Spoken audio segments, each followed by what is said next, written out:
بسم اللہ الرحمن الرحیم۔ اللہ سے جڑنے کے لیے نماز ہے کہ نماز پہلی امتوں کو 2 نمازیں، ہمیں 5۔ پہلی امتوں کی مسجد کوئی نہیں، ہماری مسجد۔ پہلی امتوں کی اذان کوئی نہیں، ہمیں اذان ملی۔ اور اذان اتنا بڑا عمل بنا دیا میرے نبی نے کہ آپ نے فرمایا کہ اذان دینے والا قیامت کے دن سب سے اونچے مقام پر کھڑا ہوگا۔ حضرت علی فرمایا کرتے تھے کاش میں اللہ کے نبی سے حسن حسین کے لیے مسجد نبوی کی اذان مانگ لیتا، یہ حضرت علی فرمایا کرتے تھے۔ اور جنگ قادسیہ میں مؤذن زخمی ہو گیا تو اذان دینے کے شوق میں سردار آپس میں الجھ گئے، کہتا میں دوں گا، کہتا میں دوں گا۔ پھر قرہ اندازی ہوئی جس کا نام نکلا اس نے اذان دی۔ حضرت عمر فرمایا کرتے تھے اگر میں امیر المومنین نہ ہوتا، اگر میں خلیفہ وقت نہ ہوتا تو میں مسجد نبوی کا مؤذن بننا پسند کرتا۔ کسی کو اذان نہیں ملی، ہمیں اذان۔ پہلا مؤذن بلال بنا، پہلے مؤذن اللہ نے بلال کو یہ عزت عطا فرمائی۔ دنیا میں یہ ہے اور آخرت میں یہ ہے کہ میرے نبی نے فرمایا کہ جب جنت میں جانے کا وقت آئے گا تو جنت کی میرے لیے سواری لائی جائے گی، میں اس سواری پہ بیٹھوں گا تو اس کی جو وہ رسی ہوگی نا وہ ایسے نیچے گر جائے گی، نیچے گرے گی۔ اس رسی کے یعنی جو اس کی جو لگام ہوتی ہے نا وہ نیچے گرنے کا مطلب ہے یہ ایسے نیچے گر گئی۔ اب نیچے گرنے کا مطلب ہے کہ اس کی ڈرائیونگ میرے نبی نے نہیں کرنی، کوئی آنے والا ہے، کوئی ڈرائیور آنے والا ہے جو رسی پکڑ کے چلے گا، کوئی کوچبان آنے والا ہے جو اس کو پکڑ کے چلے گا۔ رسی کا گرنا ایک انڈیکیشن ہے کہ کوئی نصیب والا اب آئے گا۔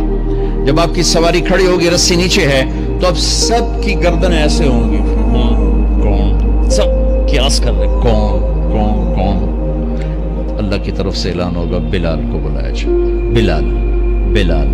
تو بلال آپ کی سواری کی لگام پکڑیں گے اور آپ نے فرمایا کہ سب سے پہلے میں جنت میں جاؤں گا اور بلال میرے ساتھ ہوگا، میری سواری کی لگام پکڑے ہو جائے گا۔ تو ہمیں اذان ملی، کسی امت کو اذان نہیں ملی۔ ہمیں 5 نمازیں ملی، کسی امت کو نمازیں نہیں۔ 2 نمازیں، ایک فجر کی 2 رکعت، عصر کی 2 رکعت۔ باجماعت نہیں، ان کو اپنی کتاب یاد نہیں، ہمیں قرآن یاد ہے۔ میرے مدرسے میں ایک بچہ اب ماشاءاللہ امریکہ میں وہ پڑھا رہا ہے، اس نے 30 دن میں قرآن یاد کیا۔ صبح یاد کرتا تھا، شام کو تراویح میں سناتا تھا۔ میرے مدرسے کا بچہ ہے، صبح بیٹھ کے مغرب تک پورا ہے سپارہ یاد کر کے اور عشاء کو تراویح میں سنا دیتا تھا۔ اللہ نے میں ایسا قرآن دے دیا کہ 1 مہینے میں بھی یاد ہو جاتا ہے۔ 3 دن میں بھی ایک بزرگ نے یاد کیا، 3 دن میں قرآن یاد کیا۔ اللہ نے ہمیں قرآن کی دولت عطا فرمائی، پڑھنے کے لیے 5 نمازیں عطا فرمائی، تہجد کی نماز عطا فرمائی، اوابین کی نماز دی، اشراق کی نماز دی، چاشت کی نماز دی۔ نماز کے کتنے دروازے کھول دیے۔ اور میرے نبی کی آخری نصیحت تھی میری امت نماز نہ چھوڑنا، نماز نہ چھوڑنا، نماز نہ چھوڑنا۔ اور اس 14 صدی میں کوئی موقع ہے نماز چھوڑنے کا تو وہ میرے نبی کے نواسے کی کربلا کا ہے کہ جب ظلم بھی انتہا پر تھا اور مظلوم بھی اپنی آخری حدوں پر تھا، اور کائنات نے نہ ایسا ظلم دیکھا، نہ ایسے مظلوم دیکھے، نہ ایسی پاکیزہ ہستیاں دیکھی، نہ ایسے درندے دیکھے۔ تو سورج ڈھلا، نماز کا وقت ہوا ہے تو آپ نے سبحان اللہ، آپ نے زہیر سے فرمایا کہ شمر سے کہو نماز پڑھنے دے، نماز پڑھنی ہے، امت کو پیغام دینا ہے کہ یہ کسی حال میں چھوڑنے کا کام نہیں ہے۔ تو انہوں نے آگے بڑھ کے شمر سے کہا نماز پڑھنے دو، انہوں نے کہا نہیں نماز نہیں پڑھنے دیں گے، ہماری تلوار چلے گی۔ انہوں نے واپس آ کر کہا جی وہ کہہ رہے ہیں ہم جنگ نہیں روکیں گے، تلوار چلے گی۔ تو پھر یہ نہیں فرمایا اچھا چلو ٹھیک ہے سر دے ہو، فرمایا اچھا آدھے نماز پڑھو آدھے جنگ کرو۔ آدھوں نے نماز پڑھی، آدھوں نے جنگ کی۔ پھر انہوں نے جنگ کی اور پہلوں نے نماز پڑھی، اور عصر سے پہلے سب کے سر کٹ کے نیزوں پہ چڑھ گئے۔ یہ وہ ہستیاں ہیں